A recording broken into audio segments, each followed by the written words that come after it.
Hello everyone, and I want to say that we did have some technical difficulties, and that is one of the part things that um we are going to be experiencing here. Um, and unfortunately, that is something that will happen.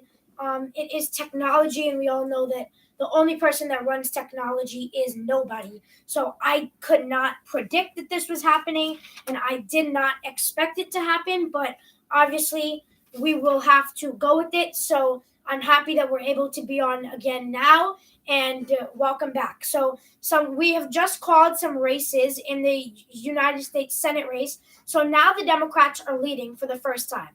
Now it's 37 Democrats and 36 Republicans. So as we were telling you, we have now called Vermont for the Democrats. And this is major because the Democrats will keep this open seat. Patrick Leahy, he is retiring after several terms. He is the president pro tempore, and he is the longest serving member. So he is going to be succeeded by a Democrat, Peter Welch, the U.S. representative there. But we are coming in with a major projection right now. So we can now project that in Massachusetts, we have a pickup for the Democrats. Woo, woo. We have a pickup for the Democrats. We can now project in Massachusetts for the governor race. Mara Whaley has been elected governor. She will flip the state from a Republican state to a Democratic state. Obviously, the incumbent governor, Charlie Baker, decided not to run for another term. So, Governor-elect Whaley is going to become the first openly gay female governor. If Tina Koenig were to be elected as well in Oregon, they would both be the first female gay governors in the United States. So now let's turn to the United States House. It is 57 Republicans and 27 Democrats. So a pattern I've seen here is that the Republicans have been in the lead for this House for the entire night. And 58 Republicans and 27 Democrats is not looking good for the Democrats. And I know that a lot of the races that they're looking for have not been called yet, and the polls have not closed, but it is not looking for the Democrats. And I'm telling you that in the analytics. So let me tell you how many races have been gained already. The Republicans have gained 4 seats. They've flipped 4 seats. So let's tell you what they flipped. And, it's pretty major because, it's interesting when people flip. And, we've seen it. The Republicans have flipped. They've gained 4 seats. So the Republicans are 1 seat away. So here we go. Let's give this to you now. 60 Republicans, 27 Democrats. The Republicans in the House, they have flipped 4 seats. They have a net gain of 4 seats. You remember what we told you.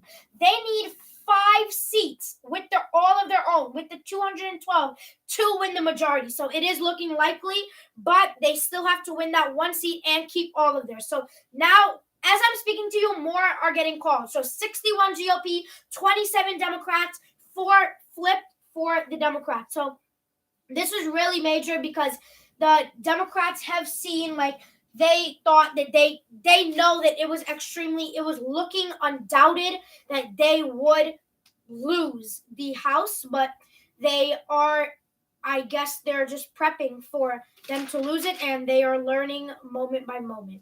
So in 2 minutes and 8 seconds, Arkansas polls will close. So in 2 minutes, Arkansas polls will close. We are approaching 8:30. So you remember we had the Arkansas gubernatorial race there. You remember we are going to find out if history will be broken. Remember, if Sarah Huckabee Sanders were to be elected, she would be the first female governor. She would be the first female governor of Arkansas. So again, we're looking forward to getting these Arkansas results.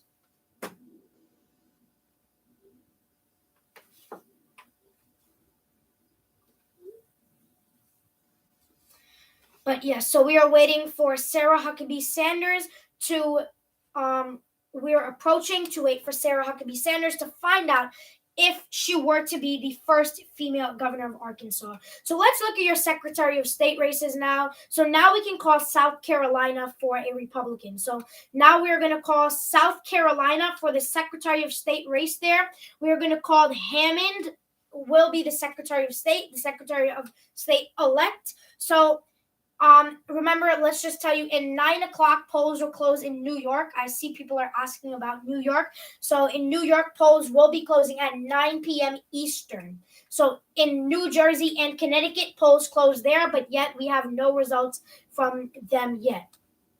I'm looking to see if we have any other results for you. So you remember, several states, they will be closing at later times. So we're just waiting. So you remember, so far in these results, in the gubernatorial, the Democrats have a net gain of 1 seat. So they have picked up Massachusetts. It is a gain for them. They have picked up Massachusetts. So let's talk to you about the House again. This is going to be our main focus, the House of Representatives.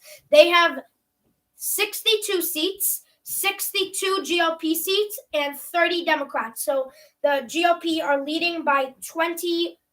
There we go. 64 GOP seats now and 30 Democrats. So as I'm speaking to you, more results are coming in by minute. So that is why we are like literally telling you about this, because it is interesting to see how races are being called. So let's now talk to you about what is happening in what's happening in Pennsylvania. So 3,600 ballots are threatened to be rejected because of new laws if they are not dated or if they're outdated. So let's say the mail-in ballot had November 6th on it and they actually voted on November 2nd, that would be called outdated. But let's say they did not vote, that would be undated. So if they didn't put the date or didn't sign, that ballot would be rejected in the machine. So we are listening. So we have heard that it is all in Philadelphia, 3,600 ballots in Philadelphia. So they are threatened of having a total of 3,600 ballots. So I believe 200 people have only 232 people have gone to pick up their ballots so far. So now I want to talk to you guys about your states because, everybody wants to know about these key states. We were talking to you about like key house races to look out for. And, so this is something I'm going to talk to you guys about, ballot measures. So abortion and healthcare is on the ballot in several states. It's on in California, Kentucky, Michigan, Montana, Oregon, and Vermont. So in Michigan so far, the ballot proposal 3, the right to abortion, it adds language to the Michigan construction to establish an individual right to reproductive freedom. So far, yeses are winning by a margin of error. 72% to the 28% for the noes. So again, 78% to the 2%. So now in California, obviously in California, polls close at 11 p.m., so we cannot be able to call that. In Kentucky, though, surprisingly, this is a Republican state. The noes are winning. So remove the right to abortion, the noes are winning. So in terms of that, the noes are winning by 53.6 to the 46.4. So that's how it's looking there. So let's take a look back at your House races. 68 GOP seats and 30 Democrats. So I think we're seeing a trend here in terms of this. Like, it's a sad trend here that I'm noticing in here. And I'm not really a big fan of it. So 31 Democratic seats, 68 GOP seats. So I'm not really a big fan of how they're bringing in these results because it's all mixed up. So 68 to 31. I know it's getting confusing. So I know that it is sounding a little crazy, but it is 68 seats to 31. But while I'm speaking to you, results are being called because they are simply getting passed. So In Kentucky, there are 4 Republican seats that have been called, 1 Democratic seat, and 1 uncalled. So in Massachusetts, 1 Democratic seat has been called, 8 have been uncalled. So in North Carolina, in Ohio, 2 Democratic seats have been called, 1 Republican seat, and 12 uncalled. So in Pennsylvania, a key state of Pennsylvania, in the House, 1 Democratic seat, 2 Republican seats. There are 14 remaining. So now let's take a look back at our Senate races. There are 37 Democrats, 36 Republicans. So remember, we told you in Vermont, the Democrats did win in Vermont. Peter Welch, he did win. So in Connecticut, let's tell you. So let's start. Polls just closed in Arkansas and several states. So let's tell you. Arkansas, it is too early to call. That's John Boozman. He's fighting for re-election, the Republican. Connecticut, too early to call, but Richard Blumenthal has a lead against Larry Levi. In the state of Illinois, Tammy Duckworth, the incumbent senator, has a lead of 58.5 to Kay Salvee's 40.2. That is a Democratic state so far. Maryland, still too early to call. Missouri, still too early to call. New Hampshire, a key race. Maggie Hassan, with 14% of the vote in, has a steady lead, 60.72 to Don Bulldogs at 38.2. So the lead is strengthening there, but it's getting closer and closer. So in Pennsylvania, this is the race that a lot of people are looking at. With only 8% in, John Fetterman is leading. He has John Fetterman has 80.1% to Dr. Mehmet Oz's for 17.9%. So that's what we're looking at here. So let's update you about the United States House again. There are 68 GOP races and 31 Democratic races that we are calling for you. So now,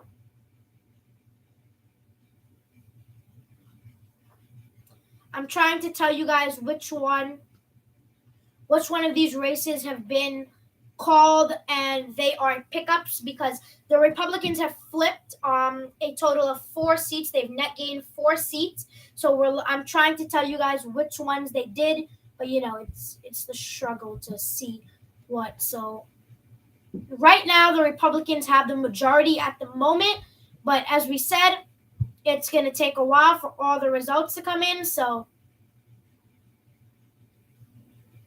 stay with me a minute.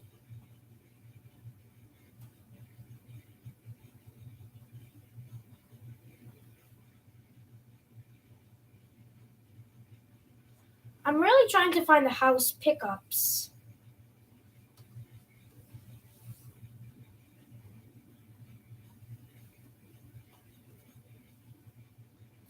As I said, I'm just trying to find out what races were projected that are late. So let's bring you polls in Texas have now closed. So we're going to be bringing you results from Texas as well as several other states. So for Decision Desk HQ, the Decision Desk, once again, the Decision Desk projects that in Alabama, Katie Britt will be elected. That is a GOP hold. So in Alabama, a GOP hold for the Republicans. They have held on to that race. In Indiana's 1st congressional district, this is a key race because the Democrats were this Republican, she muchly won her primary. So her name is Jennifer Ruth Green, and she has 17,487 votes. But it's to Frank Mervyn, the Democrat, to only has 27,253. So it's a race that it's being considered a race that everybody's going to be watching. It's a battle to see the power of President Donald Trump's endorsement. So that is the pick. So you remember, we gave you our first pickup for the Democrats in the gubernatorial race, the National Governor Association, a Democratic flip for Maura Healey. So she did win that. So in New Jersey's 7th congressional district, a key race, The incumbent Tom Malinowski has 12,866 votes, 88.78 votes to the Republican Thomas Keene, a well-familiar name known to New Jerseyans, 5,871. So we can see that the margin there. Let's turn to Virginia's 10th Congressional District, this is a swing district. So Jennifer Wexton, she's the incumbent Democrat. She was the first pickup for the Democrats leading to their path of victory in 2018. So I'm still trying to find these results for you guys that, like the fourth ones, and, like how we're going to be focusing on it. So the 4 ones that the Republicans picked up, I'm trying to find it for you guys because I think it's important for you guys to find out.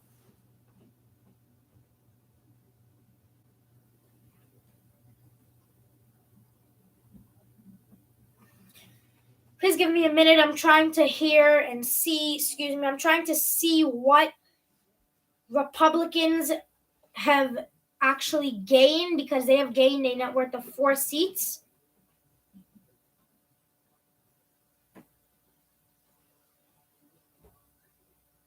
So in Florida, this is one Republican. So this was a redistricting race that caused a incumbent Democrat to a incumbent Republican.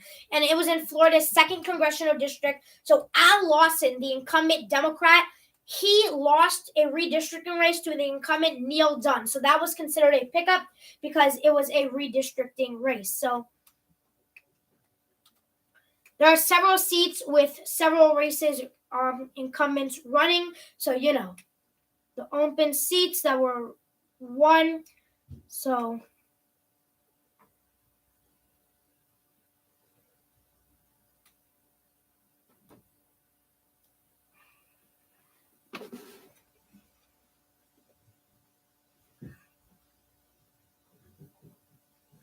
and I want to tell you something interesting about Katie Britt's win in Alabama for the senator in Alabama there. She is the first female senator to be elected for Alabama. So that is a really big monument for Alabama. They've been fighting a long time for that. So now let's give you who will control the House. It's very simple. So there are 71 Republicans now and 33 Democrats. So let me show you all the flip seats that the Republicans have decided. So the Republicans have flipped, I told you, 4 seats. So we're looking and we're telling you that there's 72 Republicans and there's 33. Republicans who needed 27 competitive seats to gain control. So in the CNN projections, we can give you the projections that we're going to be projecting for you. But I want to talk to you guys about the flipped seats because, I think it's important for you guys to know whether it's being flipped or, how your state is going to be ran. So in terms of that, in the flip seats, we don't really have any of that so far. In the House, in the Senate, so we have 37 Democrats, 36 Republicans, currently no flips so far. So we're looking at that. In the House, 73 Republicans, 33 Democrats. So it's now a total of a big margin that is really giving these Democrats they're really losing here so far in terms of here. In Ohio, Representative Jim Jordan has been reelected. He has been reelected as Ohio. So now let's go to your gubernatorial races. Everything is still too early to call in terms of governors.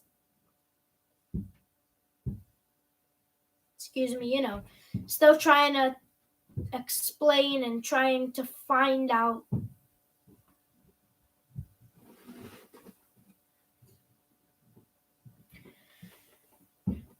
I'm trying to really find what they flipped because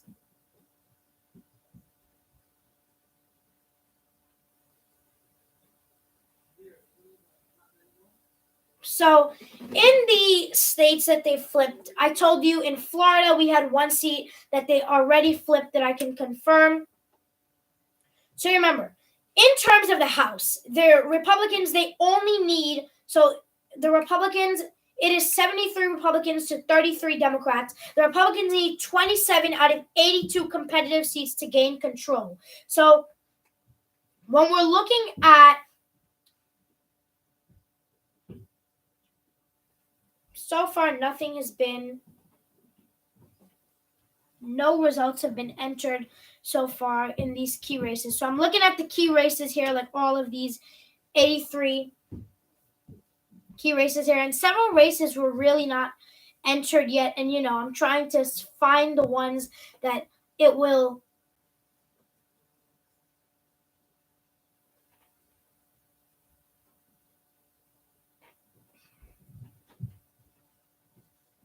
Okay, so I want to show you guys something here that it's something that our new analysis has interpreted, and the Navesh's Royalty team, we interpreted it, and it is part of our new technology to determine how we want you guys to understand the balance of power in the United States of America. So we're going to pull up a whiteboard here, and I want you guys to look at this whiteboard. I'm going to put it up right here. And it's going to be virtual. It's the virtual whiteboard.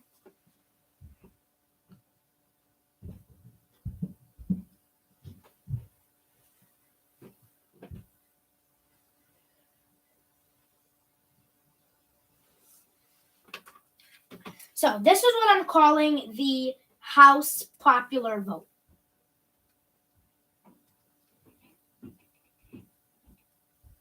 And I believe you guys can see it. Oh, it's dark in here. It got dark. Oh, wow. Popular vote. Okay, so the House popular vote. So this is a system that I've interpreted on my computer. So it's 53.03 for the Republicans. And for the Democrats, they have 45.6. And how I'm interpreting this is they have about 10 million votes. And they have about 9 million votes. And the way we're going to be reading this is there is 17% precincts in, and this was updated at 8:46. So momentarily, as I'm speaking to you, more votes are coming in. So this is now only 53 point. So let me erase that because now it's only 53.0. As I'm speaking to you, results are coming in. So as I said, I'm breaking this down. So we can see here that the Republicans, I'm going to put it in red because Republicans are red. The Republicans are winning on the edge here. In this popular vote that we made up, the Republicans at 53.0 equaling to 10 million votes, they have won here. So this 53.0 is defeating this 45.6. And how we analyze this is we determined the amount of votes that in their House races, if they voted for the Democrats, the Republicans, we're combining it. So far, all of the votes we have, it's like how we do the presidential popular vote. It's the same thing. So how we combine it, we're going to combine it. But in terms of 2016, like how Hillary Clinton won the popular vote, but Donald Trump was elected, the Republicans, here are some scenarios that could happen. The Republicans could win the popular vote, but lose. They remain in the minority. The Democrats can win the Democrats can win the popular vote and Republicans win the majority. The Republicans can win the popular vote and the majority, or the Democrats can win the majority and the popular vote. So we're not going to be the one. So as I'm speaking to you again, this has now been updated to 45.9 as I'm speaking to you. So remember, in governor races, we've told you one pickup so far for the Democrats. So now in the House, 74 Republicans, 34 Democrats. Okay? Still trying to find these ones that are...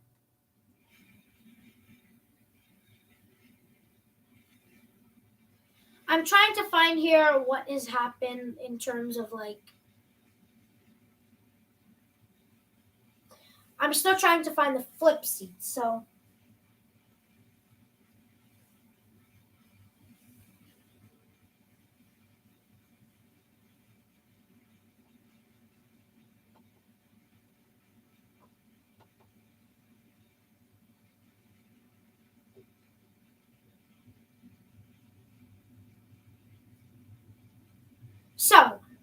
make a projection, in Florida 10. Maxwell Frost has been elected as a congressman. The Democrat Maxwell Frost has been elected, and Max Frost, he will be the first member of Gen Zers to be elected to Congress. So now let's talk about some of these races, the pickups that we've interpreted. So the Democrats have actually picked up some Democratic seats. So these are the Democratic seats that were won by the Republicans. So in Florida 7, it was won by Corey Mills. Florida 13, won by Anna Pauline Luna, and won by James Moylan. But in Florida 4, Aaron Bean. Florida 15, Laurel B. So I think we can see what has been happening here. So again, I'm still trying to find the pickups that we've interpreted here.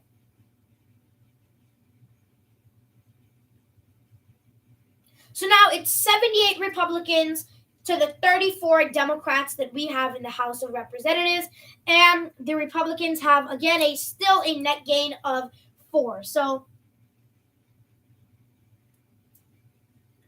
the map is getting closer and closer. Everybody has seen that model that really shows like how it gets elected. So let me talk about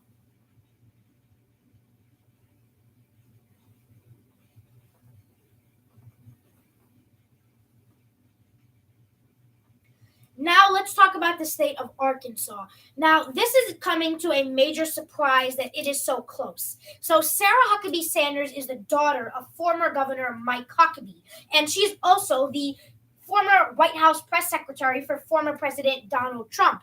But she was the expected winner here, but she was expected to win majorly in polls. But her opponent, C. Jones, is catching up to her. It is the Democrat. The Republican Sarah Huckabee Sanders is at 50.1% to the Democrats' 48.7%. Arkansas is a heavy Republican state. So I think Republicans in Arkansas expected, and you remember, it's 12% in. So it's like, really? Results have not been called yet there. So 8:51, we're 9 minutes away from getting results called at 9 p.m. So we're, in case you don't know, at 9 p.m. we can give you results from New York, hopefully. Remember, those are some key races. So now we can now make a projection in the state of Rhode Island. In Rhode Island, we can now project Daniel McKee has been elected to his first full term, in case you don't remember. In 2020, Gina Raimondo, the incumbent governor there, she resigned so she could serve as the Secretary of Commerce for President Biden, and the Democratic Lieutenant Governor Daniel McKee he has won his full term there. So in Vermont, Phil Scott, he did hold on to it again. Phil Scott, he held on to the race. And he has won in there. So Phil Scott, congratulations to Phil Scott, the Republican governor who has been reelected there.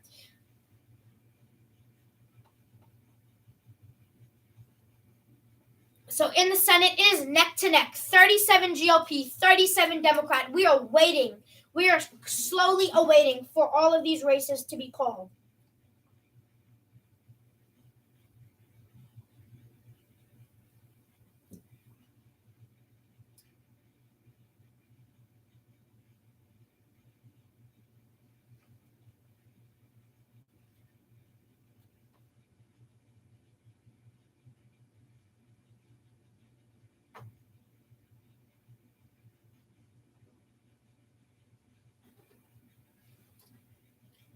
So again, the 79 Republican seats, the 34 Democratic seats in the House of Representatives. Holding on, and on this map that I have here, it is much Republican. You see more red. There's only a couple of areas that we see blue here, really.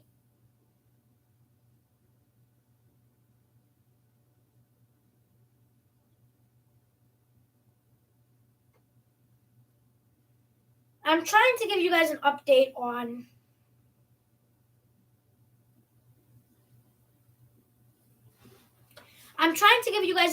really on Virginia, because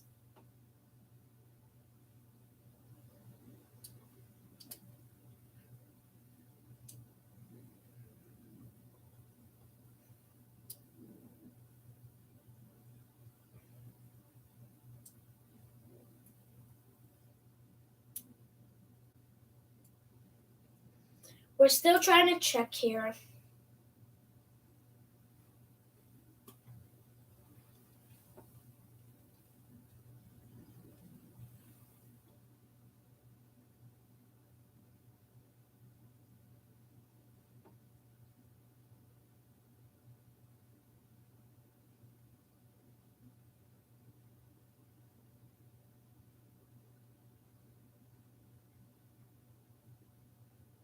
There we go.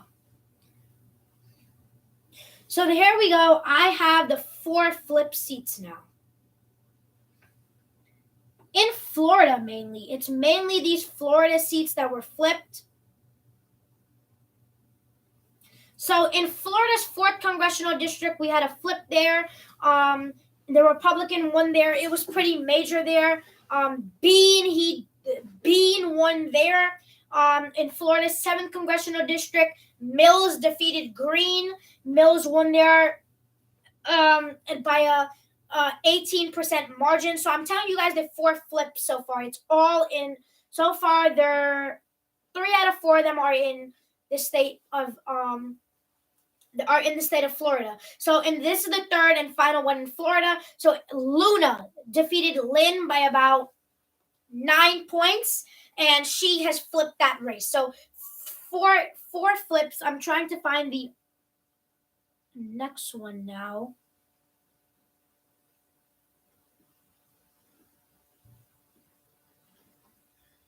See, I'm trying to find the flip seat, so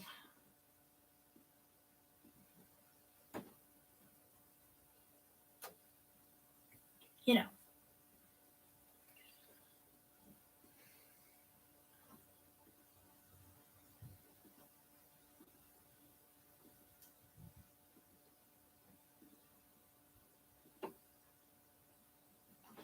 So far, they've only predicted 3, and only in Florida, but we have projected 4, but we still cannot call where. So we're trying to determine that. So you remember in the balance of power, we're just trying to find out all the inside. Okay, so here we go.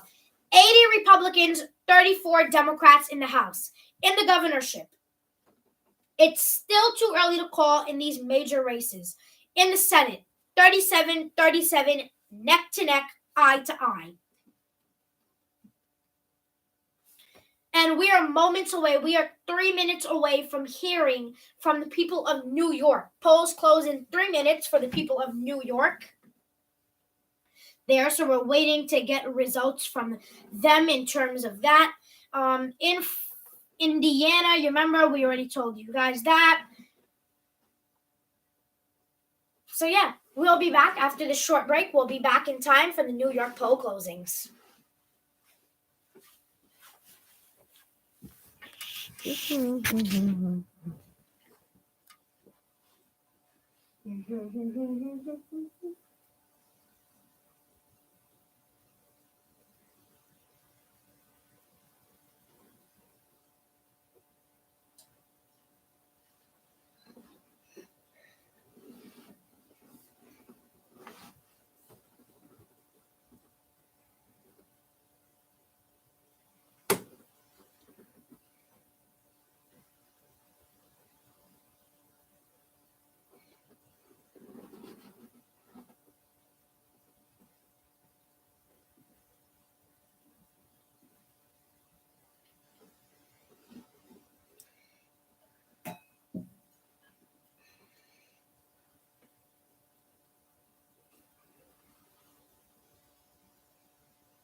election coverage.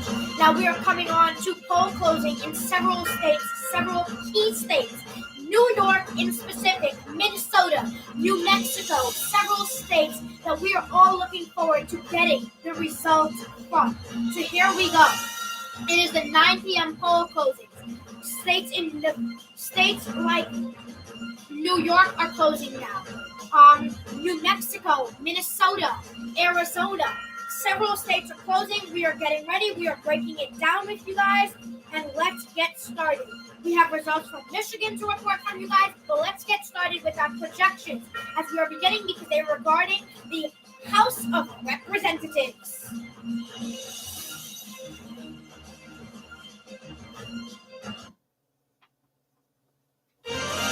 We do have a projection. We can now project in New York the Senate in the New York Senator race. Charles Schumer versus Joe Pinion. We can project that Democratic majority leader, or shall he be the majority leader? At least the Democratic leader, Charles Schumer, will be reelected to a 6-year term in the United States Senate. We can also project in New York, Representative Alexandria Ocasio-Cortez will be reelected to a 2-year term in the United States House. We can also project in Minnesota, Representative Ilhan Omar will be reelected to another 2-year term in the House. We can also project that in Arizona, Republican Paul Gosar will be reelected to another 2-year term. Again, in Arizona, we can project Paul Gosar will be reelected. We are coming into the 9 p.m. poll closings. In Pennsylvania, John Fetterman retains a lead by 130 to 22,000. We can project, once again, a GOP hold for Paul Gosar, Alexandria Ocasio-Cortez, Ilhan Omar, Chuck Schumer. But now it is time for us to give you your results. We have battleground states of New York, Colorado, Arizona, Wisconsin.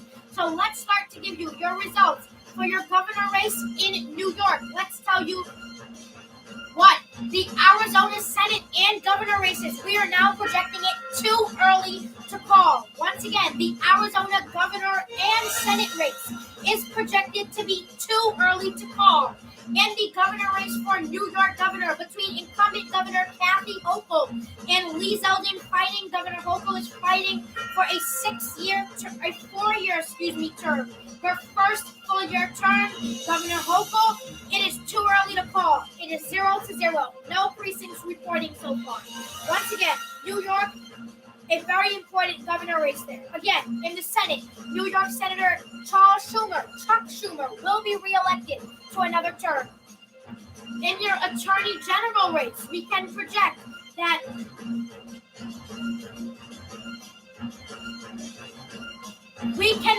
in New York, the Attorney General, Letitia James, has been reelected as the New York State Attorney General. Once again, New York State Attorney General Letitia James has been reelected as the New York State Attorney General.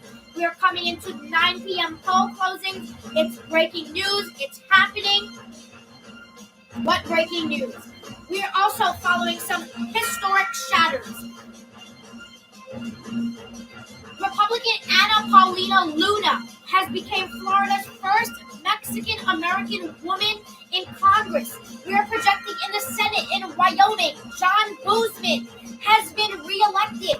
Again, in Wyoming, John Boozman has been reelected.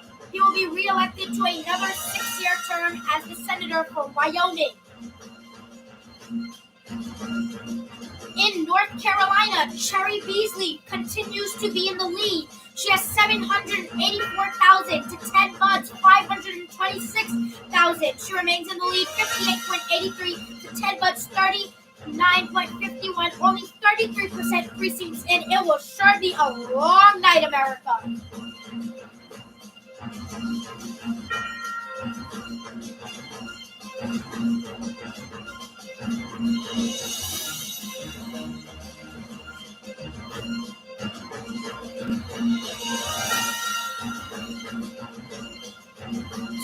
now projecting that Ted Budd has been in the lead.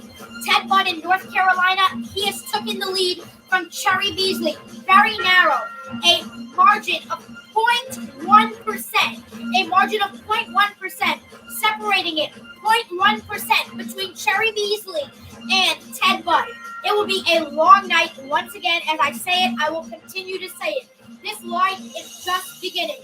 We can now project in the governor race in Illinois. J.B. Pritzker has been reelected as governor of Illinois. Once again, in Illinois, J.B. Pritzker will be reelected as the governor. The Democrat, J.B. Pritzker. In West Virginia,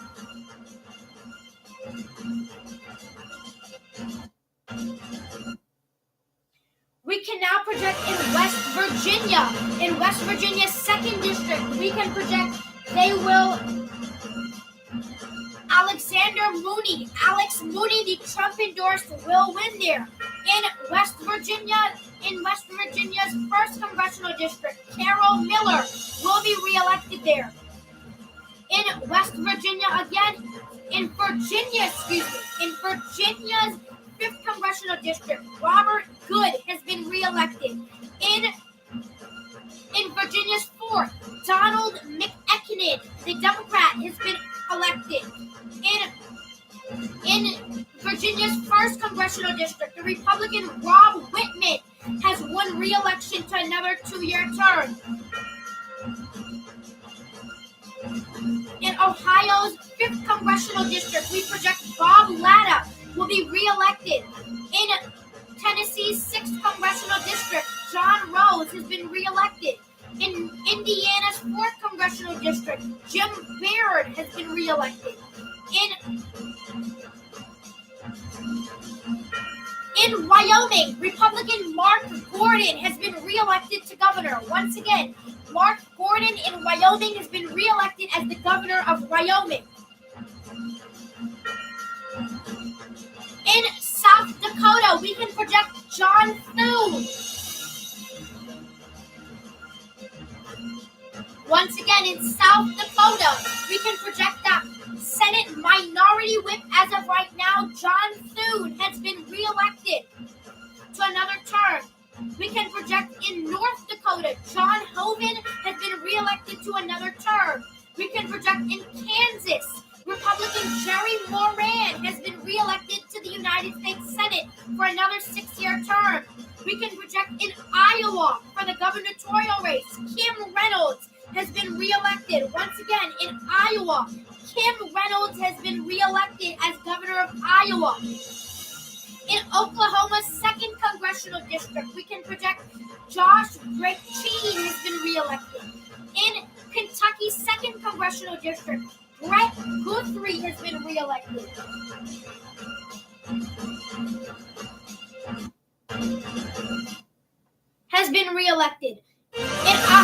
In Ohio, 4th congressional district, Jim Jordan has been re-elected.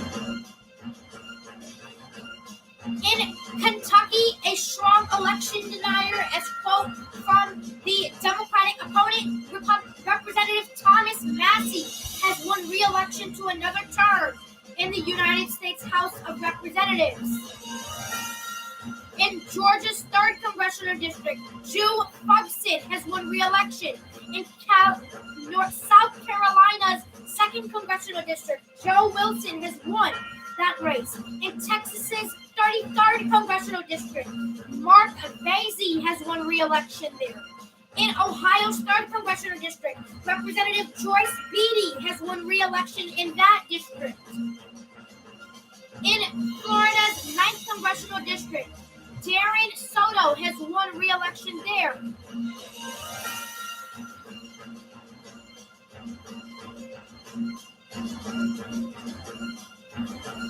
In South Carolina's 5th congressional district, Representative Ralph Norman has won re-election to the United States House to represent South Carolina.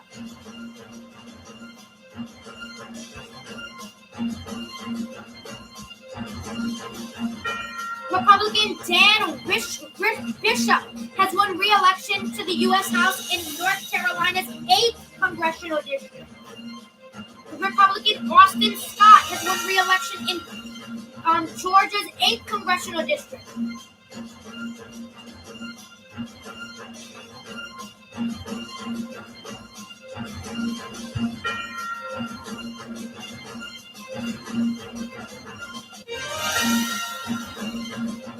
We can project in Indiana's 2nd congressional district, Rudy Yakin has been projected the winner. In Ohio, we can project Shontel Brown has won re-election to the United States House in Ohio's 11th district.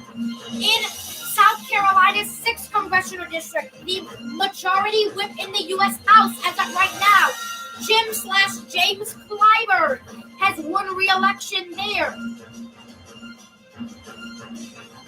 It is all coming in election night in America. This is where we are seeing the Democrats are picking up, the Republicans are picking up their momentum. In Rhode Island's 1st congressional district, a House impeachment member, David Cicilline, has won re-election. In Oklahoma's 3rd congressional district, Frank Lucas has won re-election there. This is a major key race. This is a key race alert projection. In Michigan's 11th congressional district, we will project Haley Stevens has won re-election to the United States House of Representatives. Once again, Haley Stevens has won re-election there.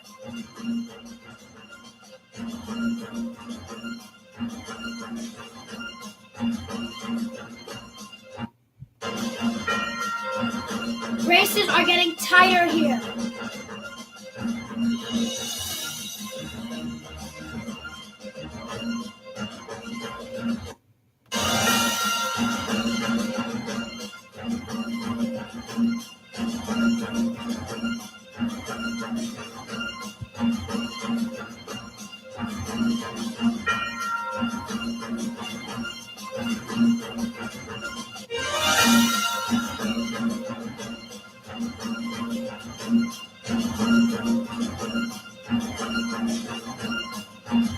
We can now project in Arkansas. Here we go. In Arkansas, we can now project Arkansas will have its first female governor. Sarah Huckabee Sanders will carry on her father's legacy as the governor of Arkansas. Once again, Sarah Huckabee Sanders has become the governor-elect of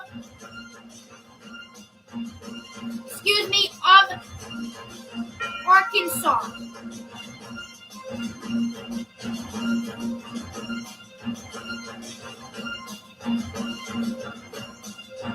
Right now, Governor Ron DeSantis is giving his victory speech as he defeated Representative Charlie Crist earlier today in the day. Right now, again, in the United States, we are going to give you your results right now.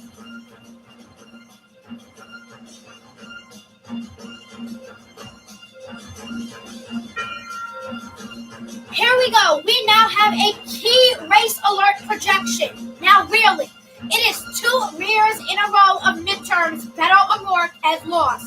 We are now projecting in the Texas gubernatorial race that Governor Greg Abbott, the Republican governor, will be reelected to another term. He will defeat Democrat Beto O'Rourke. Again, Greg Abbott has been reelected. Let's give you an outlook of the United States House and what it looks like.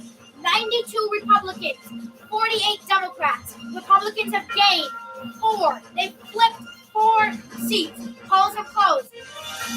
Let's now give you a look at your New York gubernatorial race.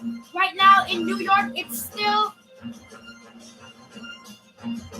So now in New York, we have some results to give to you. Too early to call, but Governor Kathy Hochul is leading at 74.2% to Congressman Lee Zeldin's 25.8%. In Florida, we now have a projection.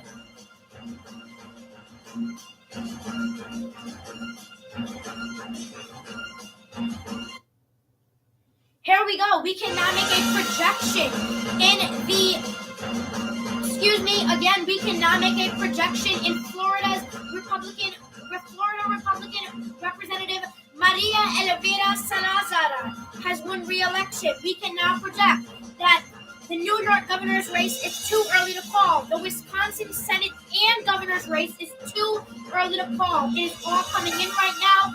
Too early to call. It's all coming in right now. Here is how the balance of power in the Senate looks right now. 48 GOP to the Democrats, 38.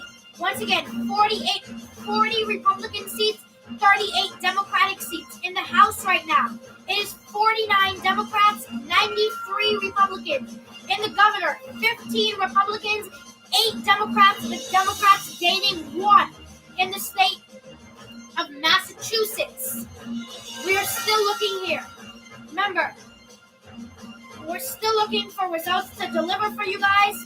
The Pennsylvania, New Hampshire Senate, Wisconsin, still too early to call. Right now, as we're coming in again, 9:16 on the Eastern time zone.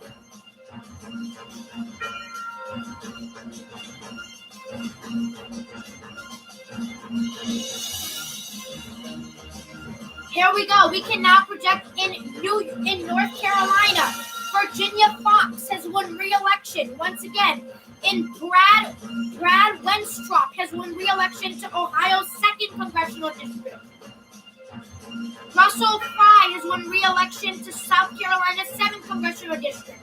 Aning Castro has won re-election to Texas 20th congressional district. Hank Johnson has won re-election to Georgia's 4th congressional district. Jerry Nadler, here is a key race alert. Gerald Nadler has won re-election to the New York 12th congressional district. If you don't remember, he defeated Representative Carolyn Maloney in the primary. To go on, he will be successful. He will get re-elected. Once again, Gerald Nadler in New York will be re-elected here.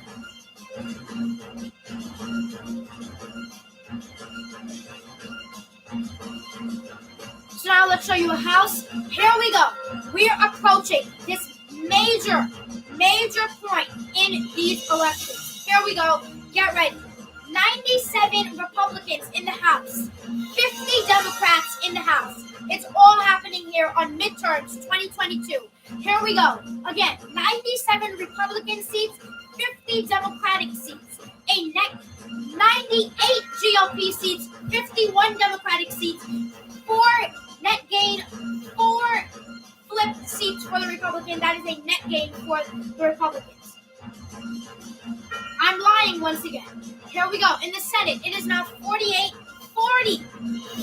Republican seats to 38 Democratic seats. In the House race, it is 98 Republican seats to, here we go. It is now 100 Republican seats to 52 Democratic seats. Once again, 100 Republican seats to 52 Democratic seats. Republicans are now a little shy of half of the Democrats. The Democrats are a little shy of half of what the Republicans have. In the governor, only 2 so far. 2 have been called. Here we go. Again, House, 100 Republican seats, 52 Democratic seats. Arkansas, remember we told you Sarah Huckabee Sanders. In the Democrats, we told you that Jerry Nadler, he won re-election in New York. This is major. Jerry Nadler has won re-election in New York. Here we go. Daniel Goldman has won election to New York 10th Congressional District. In case you do not remember, on August 23rd, we delivered primary coverage that took 2 days to deliver the full results of this primary, a loaded Democratic primary. Businessman Daniel Goldman has been elected to the United States Congress. In Democrat Gerald Connolly has won re-election to Virginia's 11th Congressional District. Bill Johnson, the Republican, has won re-election to Ohio's 6th Congressional District. Lucy McBath has won re-election in the U.S. House in U.S. House Georgia's 7th Congressional District. We are following it all here for you.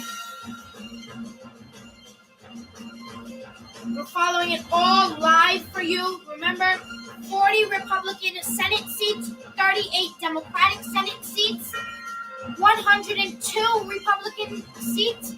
Here we go. Breaking news. This is major breaking news.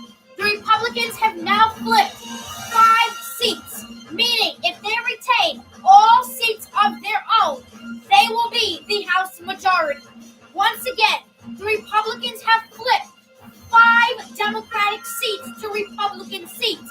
If they hold on to all 212 of their seats, they will become the House majority.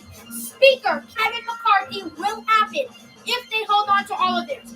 102 Republicans. They have flipped 5 with a +5 net gain to the Democrats' 55. Breaking news.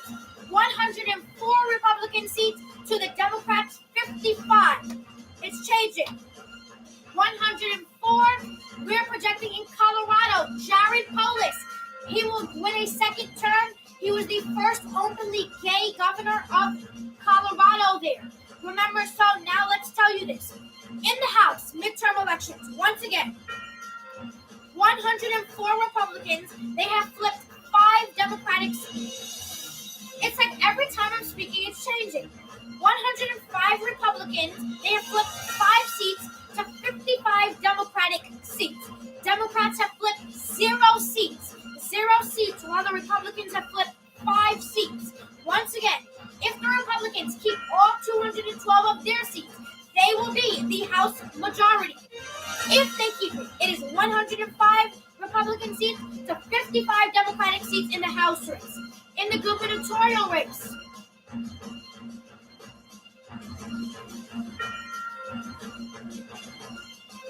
here's how we're going. We have a lot of too early to call races here. Remember, Colorado, we just called for Governor Jared Polis. He's been reelected there. Here we go. Republican Barry Moore has won re-election to Alabama's 2nd Congressional District. Troy Balderson has won re-election to the 12th Congressional District.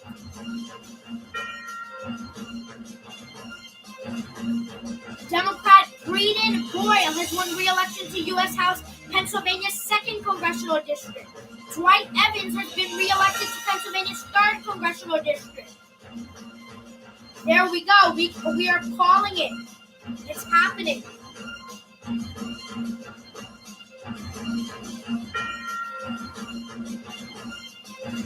In Colorado, once again, we are projecting Jared Polis. In Connecticut, it is Ned Lamont, the incumbent. He is facing Bob Stefanowski. Governor Lamont is leading, but only 2% is in. It is too early to call. In Georgia, Stacey Abrams is still, excuse me. In Georgia, Brian Kemp is leading now by about 3 points. Brian Kemp is leading, but it is still too early to call, as only 66% is in. In Illinois, we projected that J.B. Pritzker has been re-elected, as the governor there. In Iowa, we projected Kim Reynolds is the projected winner there. Kim Reynolds will be re-elected there. I don't know what's going on. Kim Reynolds was the projected, but she's actually losing right now, so I don't know what's happening here. But Kim Reynolds is the projected winner in Iowa. In Kansas, it is too early to call. In Maine, Janet Millis, she's leading, too early to call, only 11%. Here we go. We have a projection for the Democrats, and we have a projection for the Republicans. In Maryland, these are expected.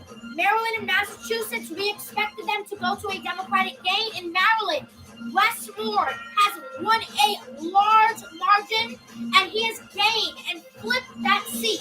Remember, Maryland Governor Larry Hogan is retiring, so Wes Moore will replace him. That is a Democratic gain or flip. in Massachusetts, Maura Healey, breaking history.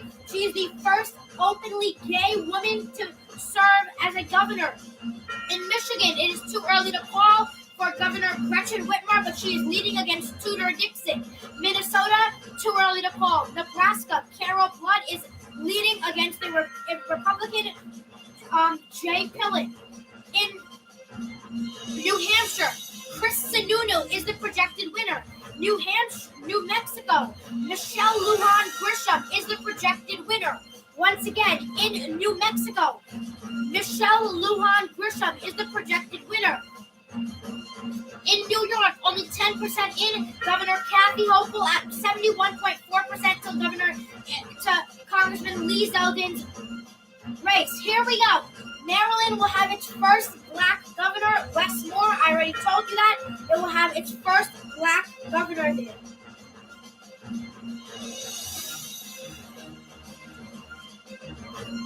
In Oklahoma, it is still too early to call as Kevin Stitt is fighting his battle for his incumbent seat. Pennsylvania, too early to call, but Josh Shapiro continues to lead with only 17% in. In South Carolina, Henry McMaster has defeated former Representative Joe Cunningham. South Dakota, Kristi Noem fighting, but she's leading by 30%, too early to call. Tennessee, Bill Lee, the incumbent, projected to win large margin. Texas, we projected Governor Greg Abbott is the incumbent winner. He will defeat Beto O'Rourke. Vermont, Phil Scott will hold on to that seat. The incumbent, he wins that by a large margin.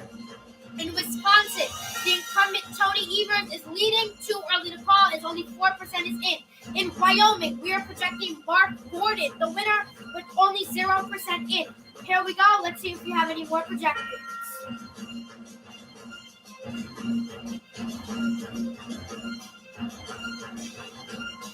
I'm waiting to see the... Okay, here we go. David Joyce. In Ohio's 14th congressional district, David Joyce has won that. In Alabama's 4th congressional district, Robert Adhall has won that.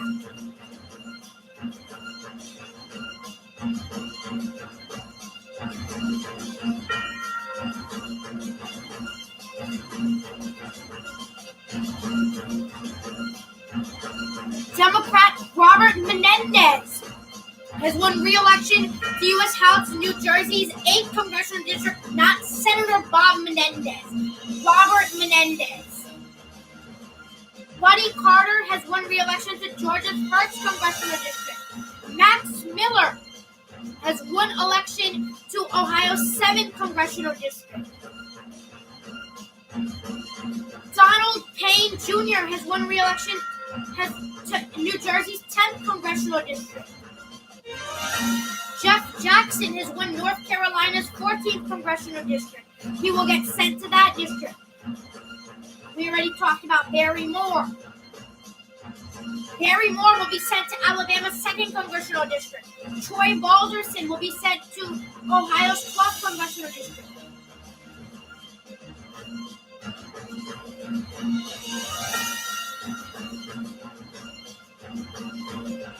Frank Pallone has won re-election to New Jersey's 6th congressional district. That's the Democrat there. He will be re-elected.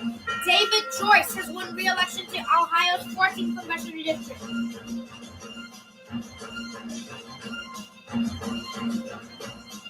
Now let's tell you how the House is looking. 110 GOP Republican seats with a net gain of 5 seats. To the Democrats, 60 seats. 0 gains for the Democrats, 5 gains for the Republicans.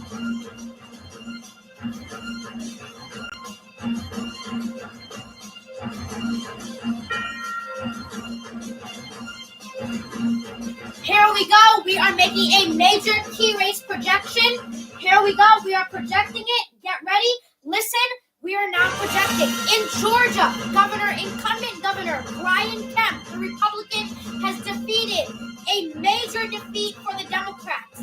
They have defeated former Speaker Stacey Abrams. Once again, in Georgia, we're now projecting Brian Kemp will defeat Stacey Abrams to be reelected to a second term as governor. Once again, let me be the one to tell you. Brian Kemp has been reelected governor of Georgia. He will defeat Stacey Abrams. Once again, Brian Kemp, the Republican, will defeat Stacey Abrams, just like 2018, in a narrow defeat by 3 points. Once again, Brian Kemp will win re-election and defeat Stacey Abrams. In the U.S. House, it is now 112 Republicans with 5 seats.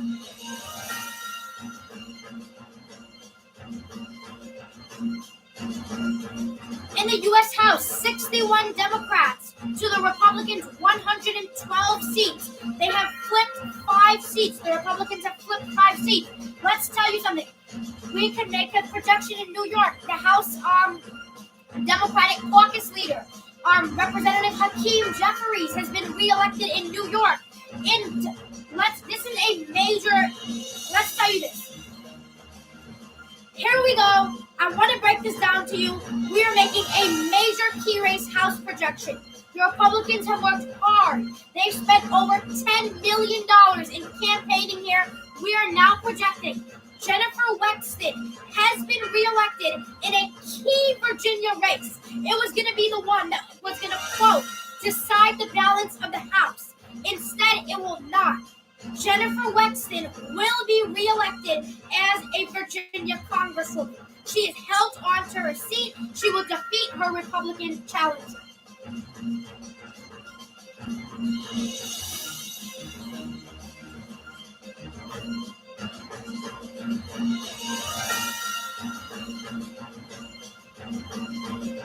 Here we go. In New Jersey, Bill Pascrell has won another term. Here we go.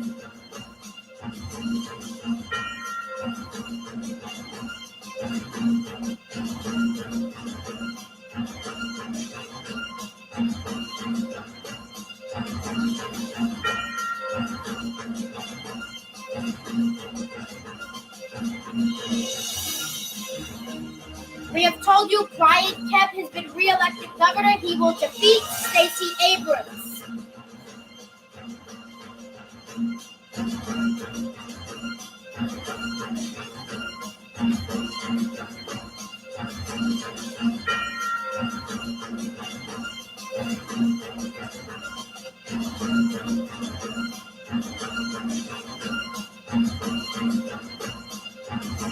We'll be back after this short break.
Well, hello and welcome back. So now is the time I'm going to be up here and I'm going to be standing up on my election center. So I want to show you guys the brand new way we are going to be displaying the results.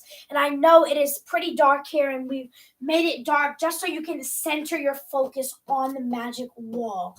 Now, for the first time ever, we will be giving you election coverage and analysis on this wall. And how we're going to break it to you is we've been showing you how the House popular vote is affecting. And I'm not even going to write it because I think I don't have to because I think I can say that it is the House popular vote. But I want to just mention something that I see is happening here. So the Republicans now, they have 53.4. Excuse me, it just changed. Now that's 54.2. So now it is 53.2. And that is equaling 18 million. So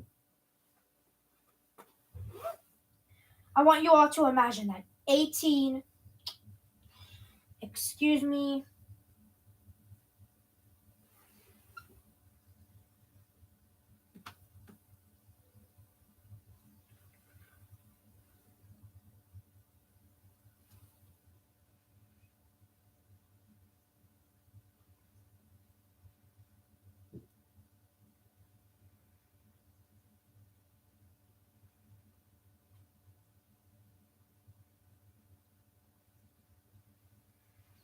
So the 53.2, that equal to about 18 million votes.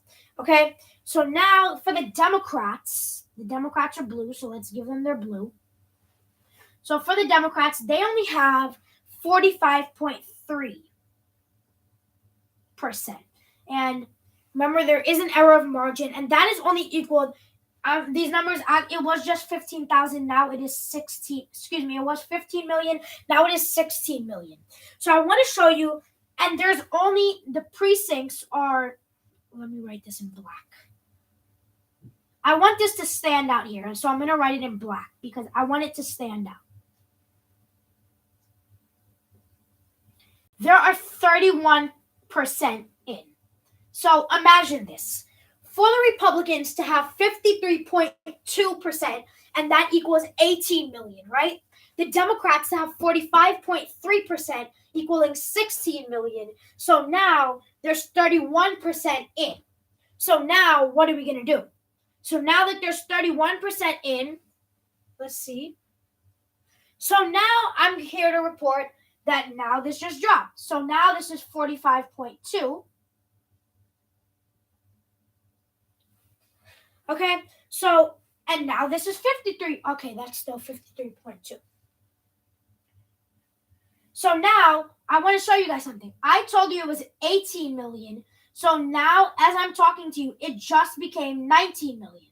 So we can see this expanding for the Republicans here, but it's also not only is it expanding. So now we have 32% in.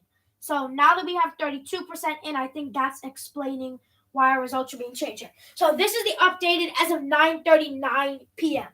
So for the Republicans, they have 53.2%, and that is equaling to about 19 million.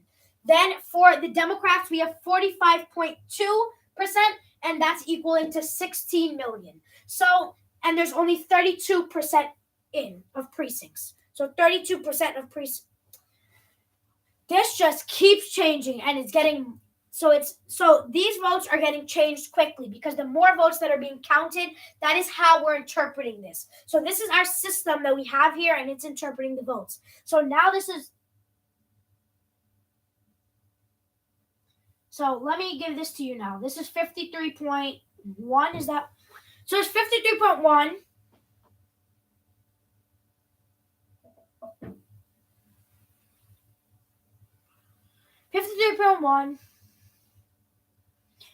It's 50 to 45.3. So now the Democrats are back to where they were just now because obviously they got some more votes. But now the Republicans, they dropped, unfortunately.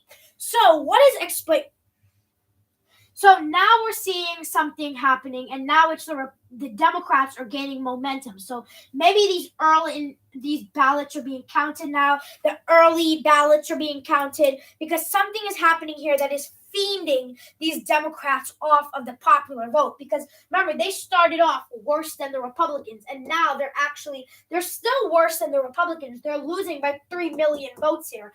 But I want to explain, how are they gaining in the point percent by this happening? So obviously the early votes are counting, the in-person early votes, the mail-in ballots are being counted right now.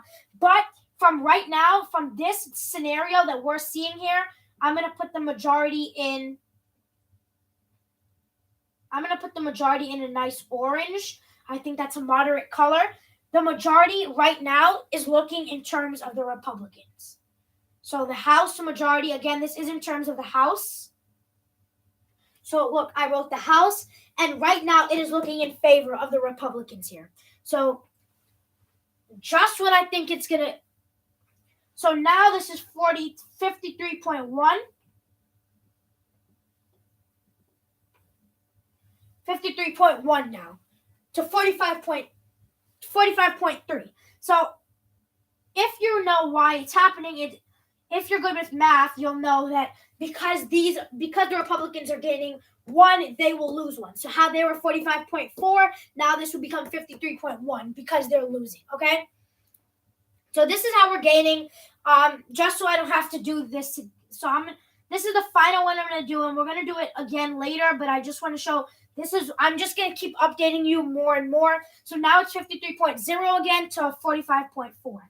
And so here we go. More ballots are now coming in. So now, instead of 16 million, now we're 17 million. So do we see how that changed just over time, that short period of time? We cast 1 million votes were casted across the nation, and they were at least. So imagine that we already know that 45 million people voted. We didn't tabulate yet. So now, once again, 53.1 now. Here we go. 53.1 to 45.3.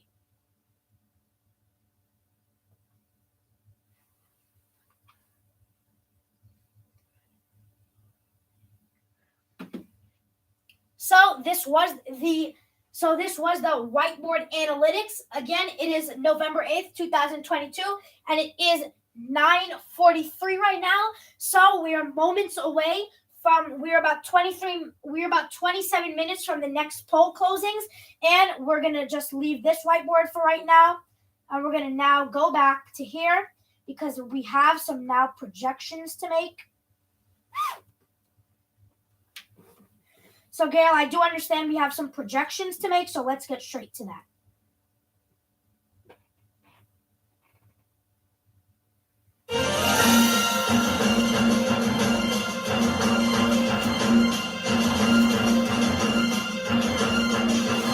Well, yes, and welcome back to Election Night in America, while we are giving you the projections. So now, we are now going to give you a projection in New York, a key race in New York.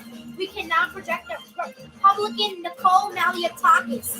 Once again, Republican Nicole Malliotakis has won re-election and defeated Max Rose. So Max Rose, the last midterms, he was elected. He defeated Don Donovan. The 2020 election, Nicole Malliotakis defeated him. So now Nicole Malliotakis defeated him again. So here we go. It's going to count. So let's give you how the House looks right now. So as of right now, the House, 100. Okay. Now I want to give you guys some breaking news. There are now 126 Republicans, and they have flipped 6 seats. The Republicans have a net gain of 6. They have flipped 6 seats, and the Democrats have 72 seats, and they have flipped 1 seat, a net gain of 1 seat. So we can see they're catching up here. The Democrats are catching up. 72 Democrats, 126 Republicans, a net gain of 6 for Republicans, and a net gain of 1 for Democrats. So it's all coming together. In the Senate right now, we have 40. We can now project in Maryland. Chris Van Hollen has been reelected to another term as a United States Senator. This is now bringing the Senate to 40-40. So now we're tied 40-40. So let's get beginning. In Colorado, we can project in the Senate there, Michael Bennet will be reelected to another term there. That was a key race in Colorado. Michael Bennet will be reelected there.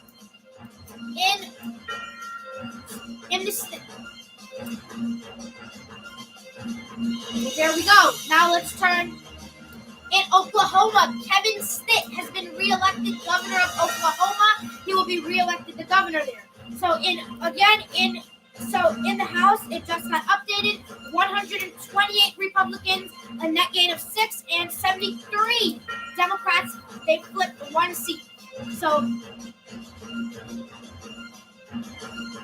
now we're going to go to our governor races. Here we go. In terms of the governor,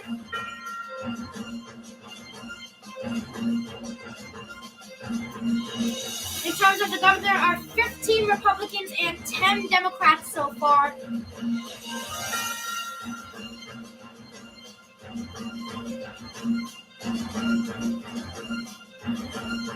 So Arizona and Pennsylvania, their key races are too early to call.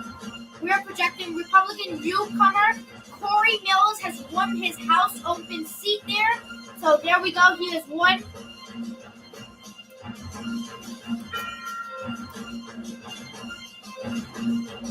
So remember, in the governor, we have 17 Republican governors, 10 Democratic governors. The Democrats picked up 2 governor seats, and the Republicans have picked up 0. So let's explain to you what these seats are. In Alabama, they have elected Kay Ivey over there. So Kay Ivey. In Arizona, it is too early to call. 0 results are in. In Arkansas, Sarah Huckabee Sanders. In Colorado, Jared Polis. Connecticut, too early to call there. In Florida, Charlie Crist. In Florida, Ron DeSantis.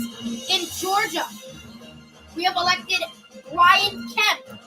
So there we go. It's actually 18-10. So in Georgia, there we go, Brian Kemp. In Illinois, too early to call.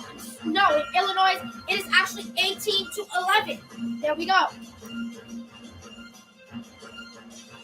It is 19-11. It's appearing to 19-11 after I calculated. In Iowa, we project Kim Reynolds. In Illinois, J.B. Pritzker. Kansas, too early to call. Maine, too early to call. Maryland, this is a gain for the Democrats, Wes Moore. In Massachusetts, a gain for the Democrats, Marla Healy. In Michigan, it is too early to call. Gretchen Whitmer there. It's very close. Minnesota, Tim Walz. He's fighting right now. It's too early to call. Nebraska, too early to call. In Nevada, polls are going to be closed there in 11 minutes. In New Hampshire, Chris Sununu. In New Mexico, Michelle Lujan Grisham. So we're gonna actually 19-12. There we go. In New York, 22% in. Kathy Hochul is 67.5. To Lee Zeldin's 32.5. Too early to call in New York. In Ohio, Mike DeWine. In Oklahoma, Kevin Stitt. In Oregon, too early to call. Well, close. Rhode Island. In Rhode Island, Daniel McKee has won there. In South Carolina, Henry McMaster there, the Republican there. In Tennessee, Bill Lee, he wins re-election. In Ohio, Mike DeWine wins re-election. In Texas, we are going to give it to Governor Greg Abbott. He's going to defeat Beto O'Rourke. In Vermont, Phil Scott, he will win there. Wisconsin, too early to call. Wyoming, Mark Gordon, we're going to give it to Mark Gordon. In your Secretary of State results. Now, let's go to the U.S. House because we have an update in there. There is now 132 Republicans with a net gain of 6 to 75 Democrats. They flipped one seat. Senate is 40-40.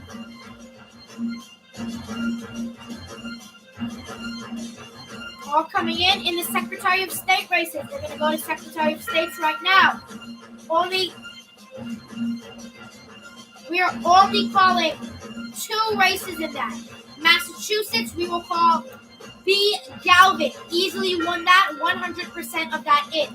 In Rhode Island, G. Amore. There we go. Momentarily, results are coming in here. In Rhode Island, G. Amore will that, 88% in. South Carolina, P. Butt. In South Carolina, M. Hammond will win that. South Dakota, M. Johnson will win that.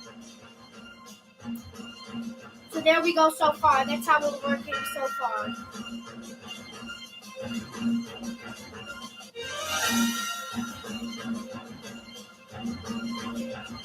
Let's see here.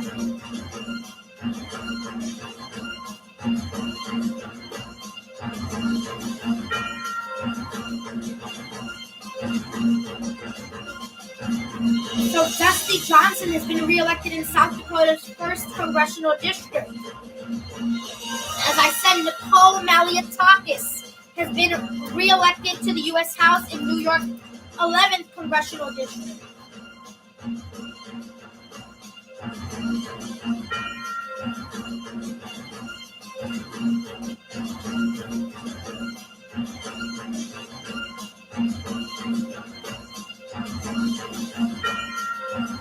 So far for an Attorney General, we can project for the Attorney General there, Letitia James will be reelected to a 2nd term as Attorney General. Once again, Letitia James will be reelected as the Attorney General in New York there, 70% for Letitia James to only 30% to Michael Henry over there in the New York State Attorney General race. In the gubernatorial race for New York Governor, too early to call, only 22% in, with Kathy Hochul leading at 67.5 to Lee Zeldin's 32.5. Chuck Schumer, he easily won re-election in his seat.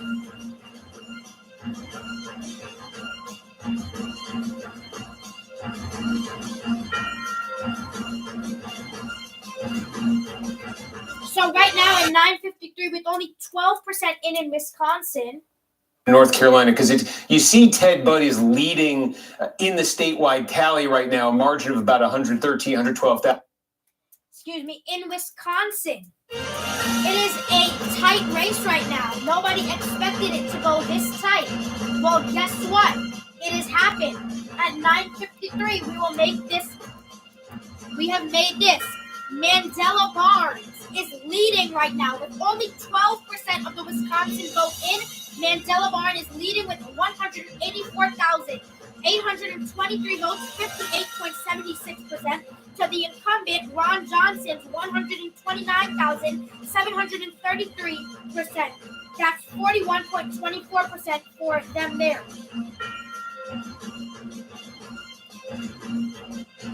So let me read you. So I'm now going to read you Representative Val Deming's concession tweet. This election may be over.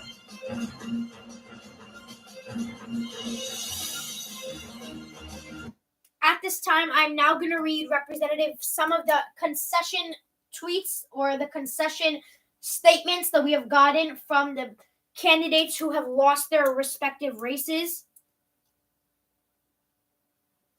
In Representative Val Demings in Florida, she stated, "This election may be over, but there are dreams that are still alive. I believe in you and in our ability to change the world. And though we face the difficulties of today and tomorrow, together we are going to fight for our democracy and for the American dream there." So that's from Representative Val Demings, who lost to Senator Marco Rubio.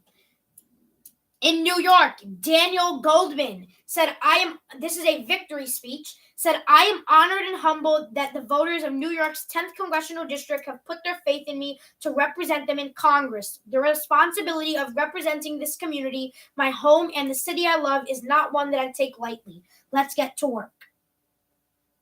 Maxwell Frost said, "We won. History was made tonight. We made history for Floridians, for Gen Z, and for everyone who believes what we deserve in a better future."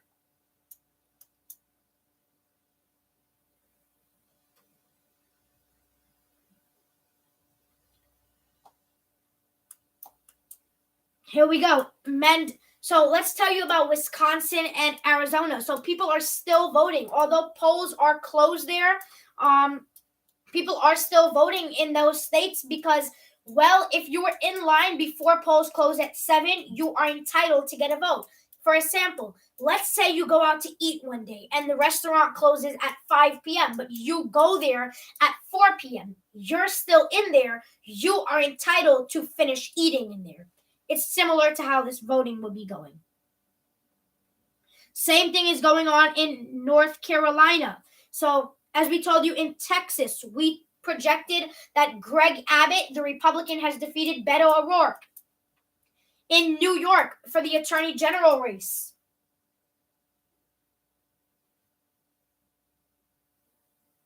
In New York, for the Attorney General race, Letitia James has defeated Michael Henry.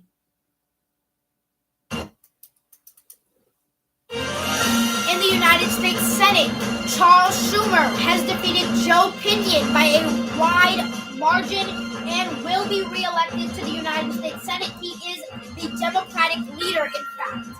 And for the governor race for New York, with 26% in, incumbent Governor Kathy Hochul, 66.4%, to Lee Zeldin's 33.6%.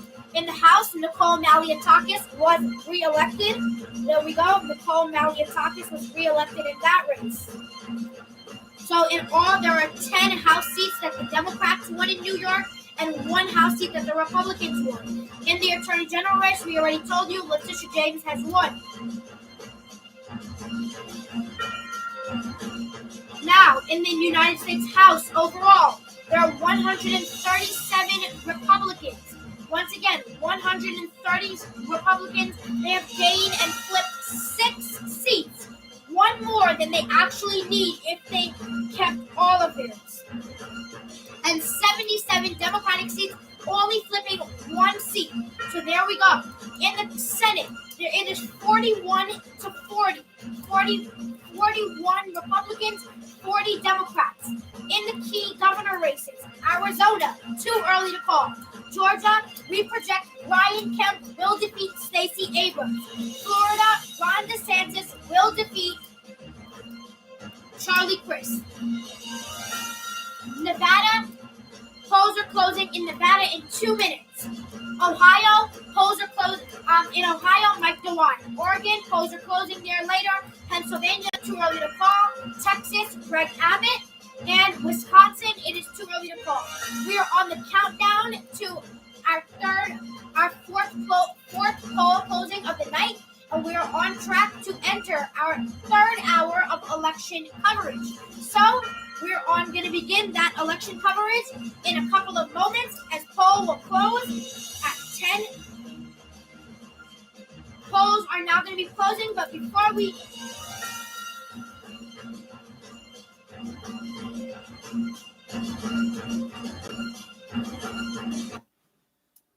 polls are going to be closing in several states in 1 minute for the 10 o'clock poll closings, but we do want to make a projection.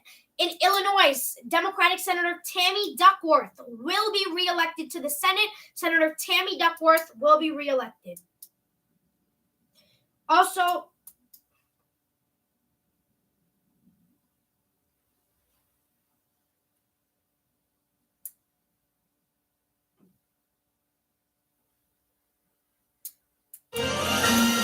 here we go. Welcome to the 3rd hour of Navesh's Royalties election coverage.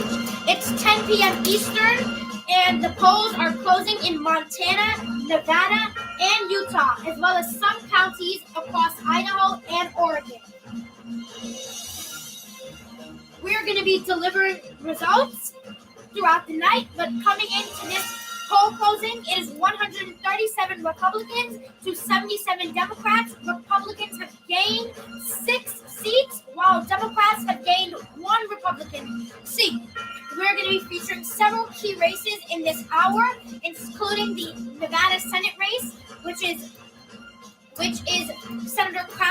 Cortez Masto. We're going to be featuring Utah, which is Mike Lee. In Oregon, we're going to be featuring Tina Koenig. We're going to be featuring Idaho. As well, in the gubernatorial race, we can project in Illinois, Senator Tammy Duckworth will be reelected to another 6-year term as the senator for Illinois. In Louisiana, John Kennedy will be reelected as the senator from Louisiana. In South Dakota, Governor Kristi Noem will be reelected to another 4-year term as governor of the Mount Rushmore state. In Colorado, Michael Bennet has been reelected there. So now let's start giving you your 10 p.m. projections.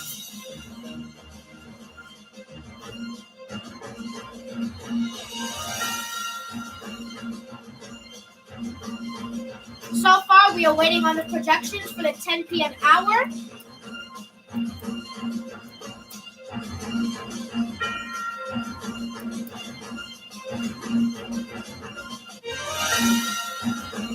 So in the meantime, while we wait, we are going to do something called the popular vote recap.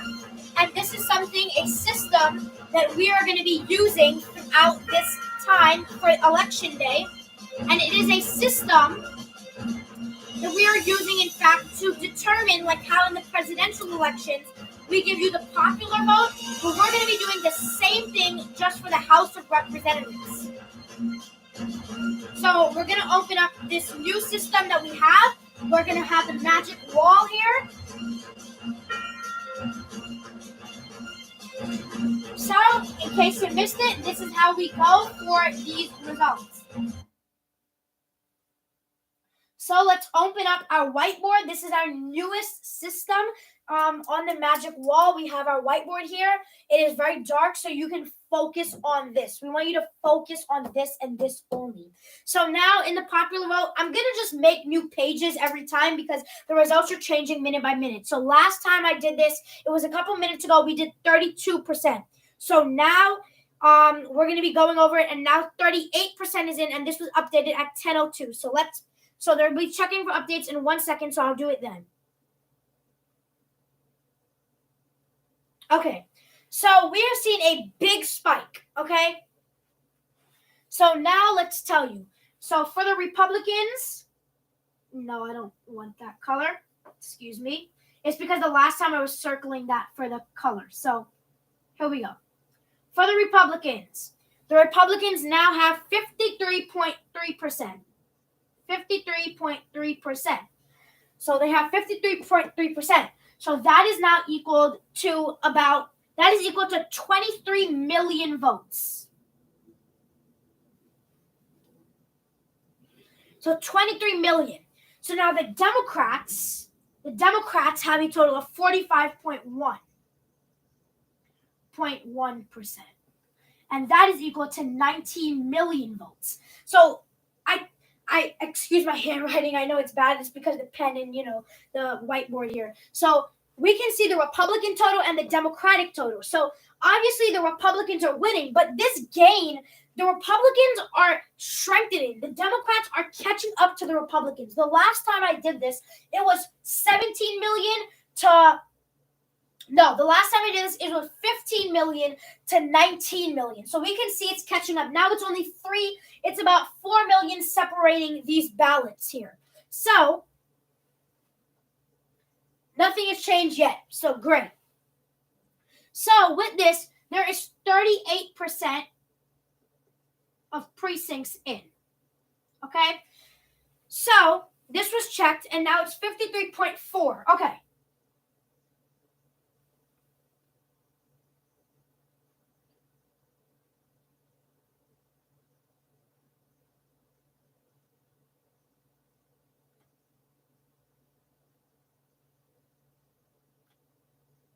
Okay, so here we go. I just duplicated it.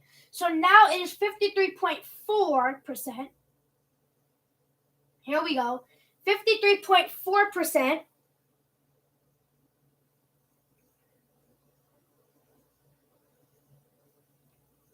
So we have 53. There we go. So now it's dropping once again. So now it's 53.3%.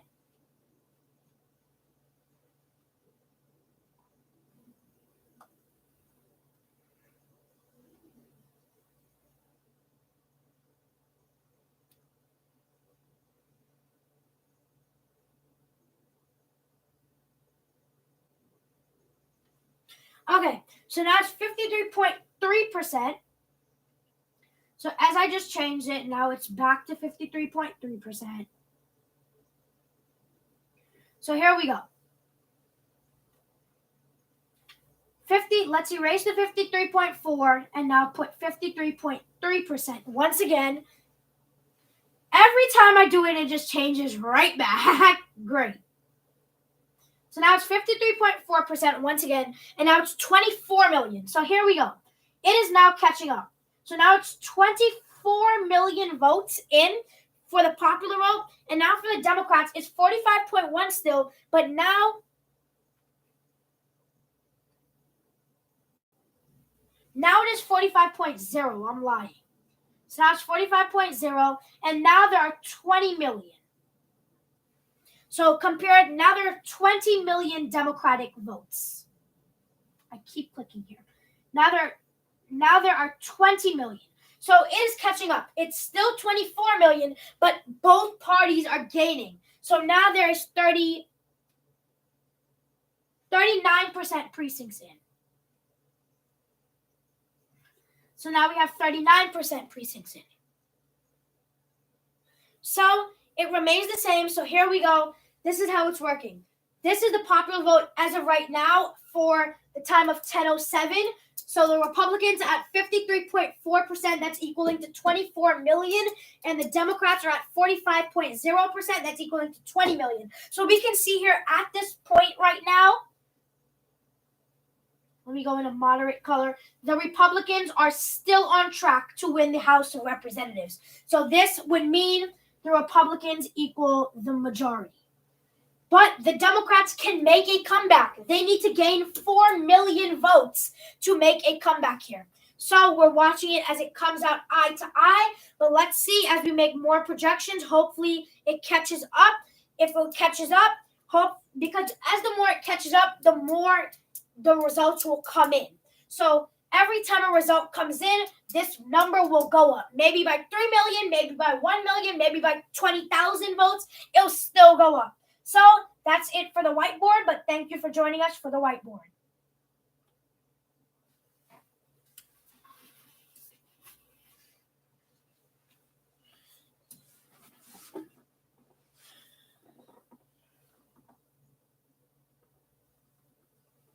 So here we go. We do have some projections now. In Arkansas' 2nd Congressional District, French Hill has won in that race. Dan Crenshaw has won re-election in Texas' 2nd Congressional District once again. So there we go. In the House now, in the Senate, it is 41 Democrats to 41 Republicans to 41 Republicans to 40 Democrats. In the House, it is 140 Republicans to 80 Democrats. So we see the Republicans are catching very high now. In the governor race, it is now in a key governor race in New York. Right now in New York, it is still too early to call. Governor Hochul is at 66%. Congressman Zeldin is at 34%. So, and there's only 30% precincts reporting so far there. Utah Senate race is too early to call. Nevada Senate and governor races are too early to call. The Senate race in North Carolina is too early to call.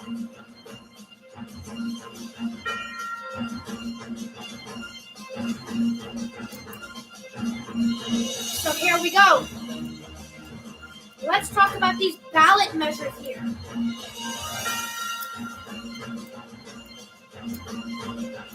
So far, no ballot measures have won so far. So let's talk about these exit polls here that we conducted throughout our voters. So in male voters, the gender, 41% of the males are Democrats, 57 are Republicans, and that equals 48. Females, 52, and there are 53 Democrats and 48 Republicans. So let's explain this poll. So, are you white, black, Hispanic/Latino, Asian, American Indian, or other. So for white, there was 73%. There were 40 Democrats and 59 Republicans. For black, that was 11%. 86% of that is Democrats. 13% of that is Republicans. In Hispanic/Latino, 1%. That is 60% Democrats and 39% Republicans. Asian, 2%. That was 58% Democrats and 41% Republicans. American Indian, 39% Democrats and 57% Republican. And other, who identify as other, there are 42 Republican Democrats and 54 Democrats.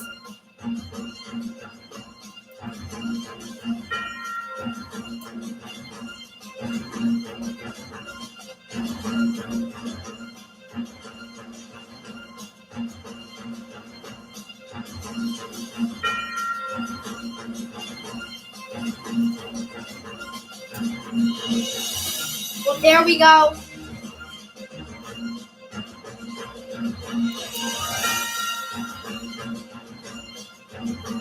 Remember, we did tell you that Brian Kemp was re-elected governor. Brian Kemp, once again, he was re-elected governor of Georgia. Okay? He defeated Stacey Abrams. Caused a major defeat, but it happened.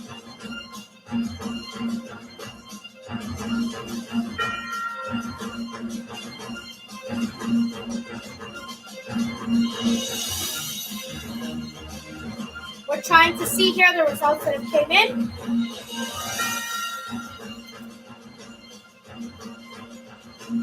Here we go. We are making a major key race alert projection. So let's roll up and roll down the red carpet. We are now projecting in a gubernatorial race, a key one, in Pennsylvania. We can now project that the Democratic Attorney General of Pennsylvania, Josh Shapiro, has won the gubernatorial race. Governor-elect Shapiro defeated State Senator Doug Mastriano, and in a major defeat for Pennsylvania Republicans, he will be sworn in January as the governor. He will now be not known as Attorney General Shapiro. He is now Governor-elect Shapiro. So that is what a projection that we are calling. Once again, Josh Shapiro has been elected governor in Pennsylvania. The decision was called at 10:13 p.m. Eastern.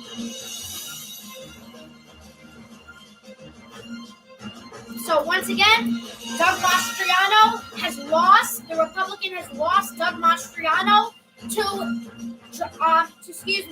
Josh Shapiro, and Josh Shapiro is now Governor-elect Shapiro.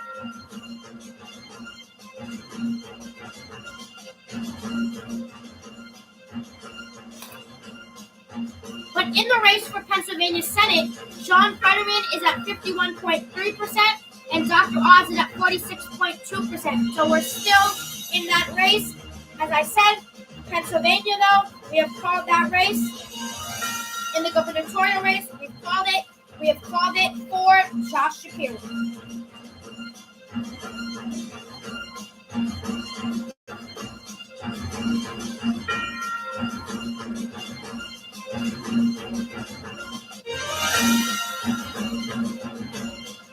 So let's continue looking at the results to find out what states are you in. We can give you special results for your Attorney General, your state Senate, and even your state assembly members. If you comment down below your state, we will give you special results for your state especially, other than the national races.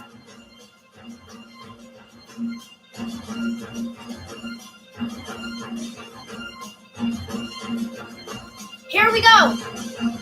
In the United States Senate, we are projecting now it is a 41-41. 41 Democrats, 41 Republicans. In the House, we are now projecting 144 Republicans and 80 Democrats. But here we go. Here's the twist. The Democrats have flipped two. They have flipped 2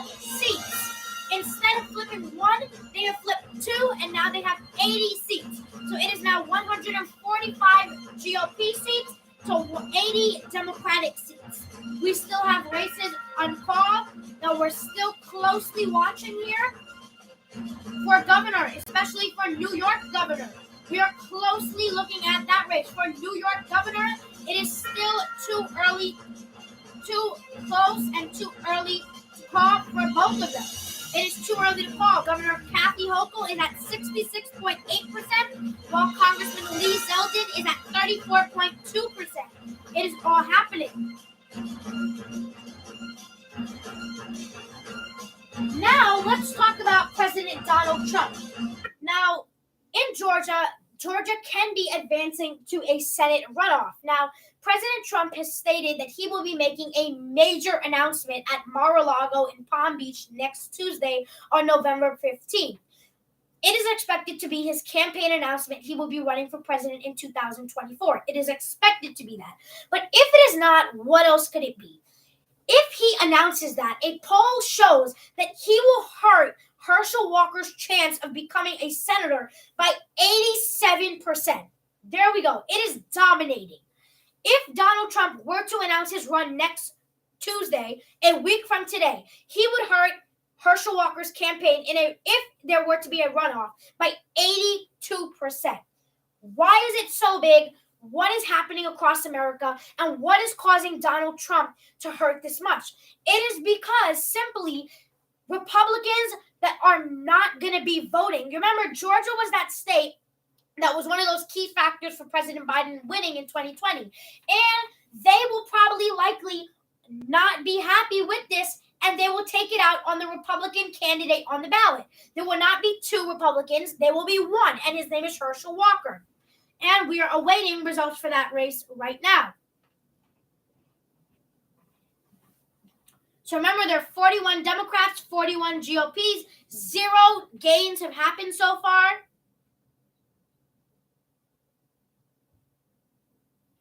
Zero gains have advanced right now. No, we're just watching it as the moment goes by.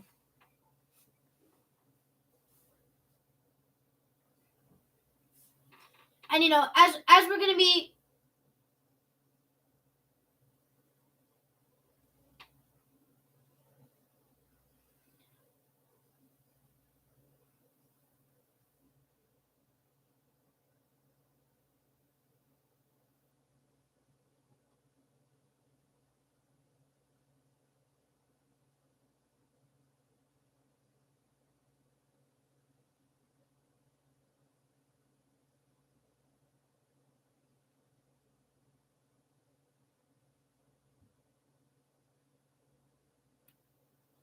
we're awaiting results from the Arizona gubernatorial primary there, race there.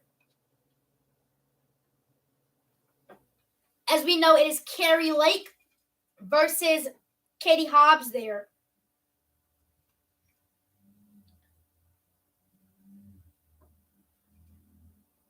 So in the House right now, 146 GOP, 82 Democrats. The Republicans have flipped 6 seats, and the Democrats have flipped 2 seats. And we'll be right back after this short break.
Welcome back. So now we're going to go over some of the scenarios. Now I want to go over 4 scenarios that could happen tonight. And it might not happen tonight. It might happen in December. It might happen who knows when. But these are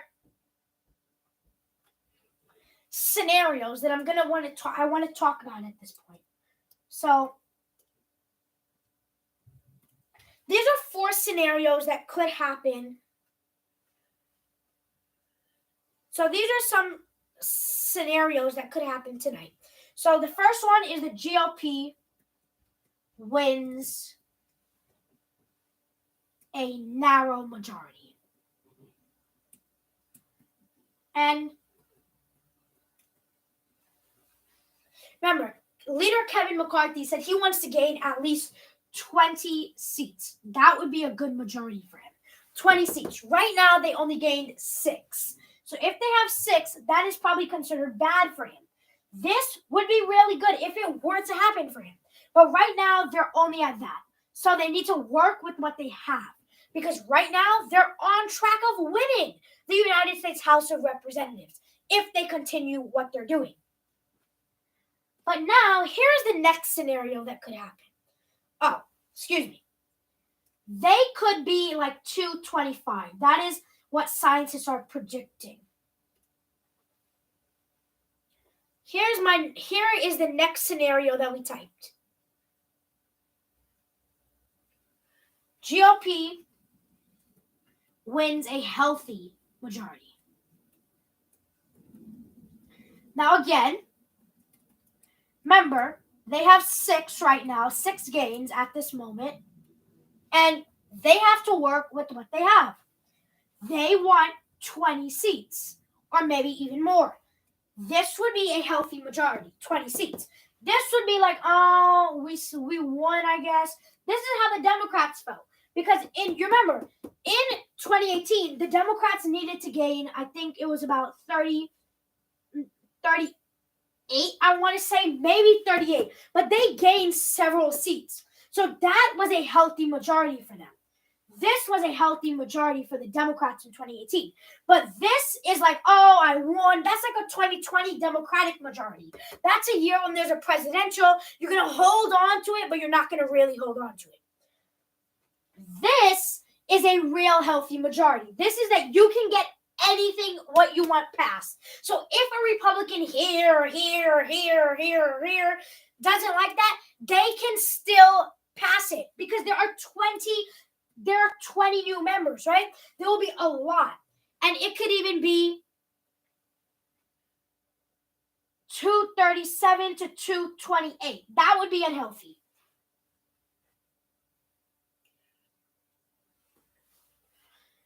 Then there could also be a major GOP wave. And what are we talking about? We're talking about they're gaining 25 seats or plus. And from the reality of it right now, it could happen because obviously there are more than 25 seats still up, but it is very unlikely. I mean, several Republicans said, oh, we're going to gain about 75 seats. I don't think that's really going to happen here. So in this scenario, I don't even think the Republicans are going to get 20. If they're lucky, they'll get 20. Right now, they're at 6, and they need to stick at this 6. 6 is their favorite number right now because if they keep that with their majority, they will get a TikTok majority. They will slim it. It will be the slimmest majority. I think it will literally be 218, and that is what you need for the majority. So let's say one of the Republicans were to resign or something, and a special election occurs. By that special election would change the power. So let's say they were to lose 1, that would change power. So if they were to lose 1, that would change power. That would change power to blue. Right? So that's what the Democrats don't want, because if that happens, they know that can happen at any moment. Scandals are very high. This is the fourth scenario. It could So we gave you one scenario. So we gave you a major red wave. We gave you a GOP wins healthy majority, narrow majority. And then they're Democrats narrow. Narrow comeback. And I don't see it happening, but it could certainly happen. The Democrats could maybe get 218, 219, maybe. That is a maybe. But I see it very unlikely of the Democrats making a comeback here. I mean, they could. I mean, you always say anything can happen because I don't confirm that they will pick up 200 plus seats. All I'm saying is, you remember, there are 435. And right now, they're 100. Okay, breaking news. We're going to give you a projection really quick right now. And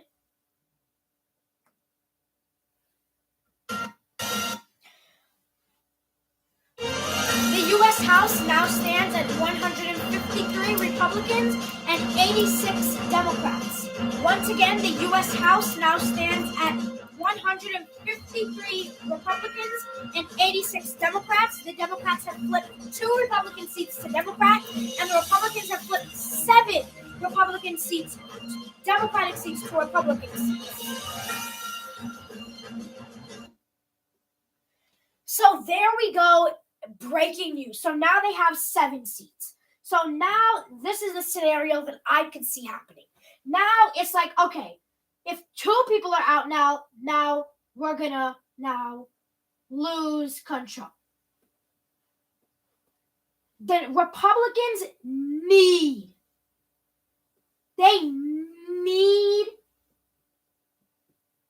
more. If they want to be safe, they need more to be safe. I'm letting you know right now, they need more to be safe. 100%.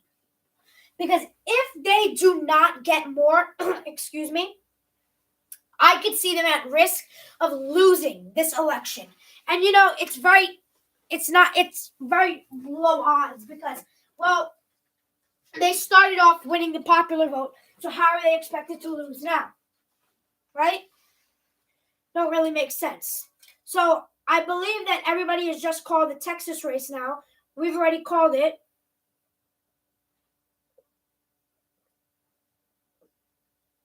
But Beto O'Rourke lost by 10%. So now I want to talk about that. So let's look at Governor Abbott's 54.3. My 5 looks very bad there. One moment.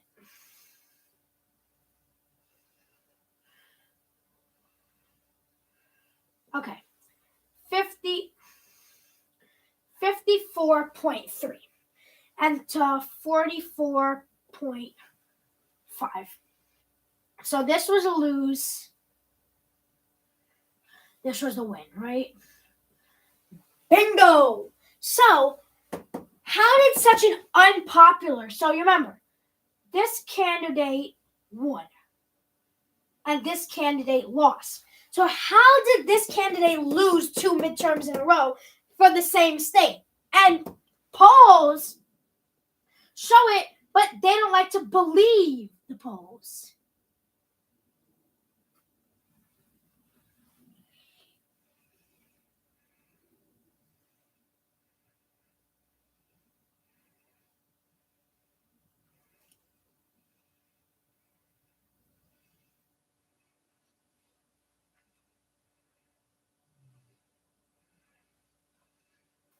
Excuse me, I'm just reading what.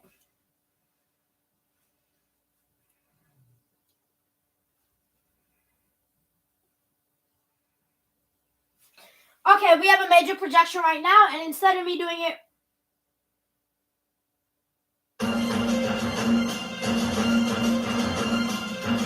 Navesh's royalty can now project. Navesh's royalty can now project that Democratic incumbent New Hampshire Senator Maggie Hassan has won re-election. Once again, Maggie Hassan has won re-election as the New Hampshire Democratic Senator. Maggie Hassan has won re-election as the Democratic Senator for New Hampshire.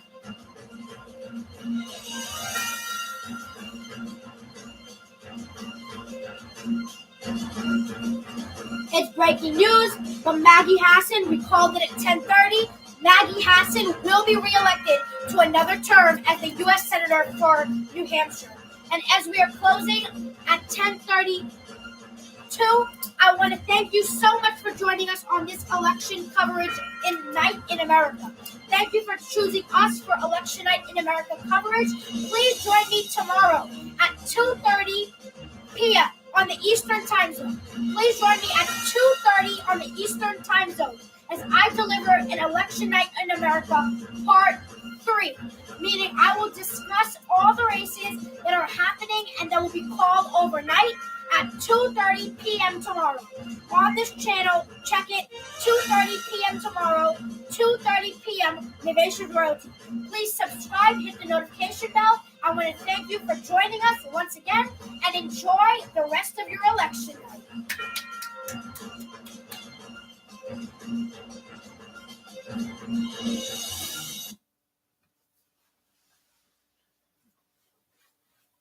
Have a great night.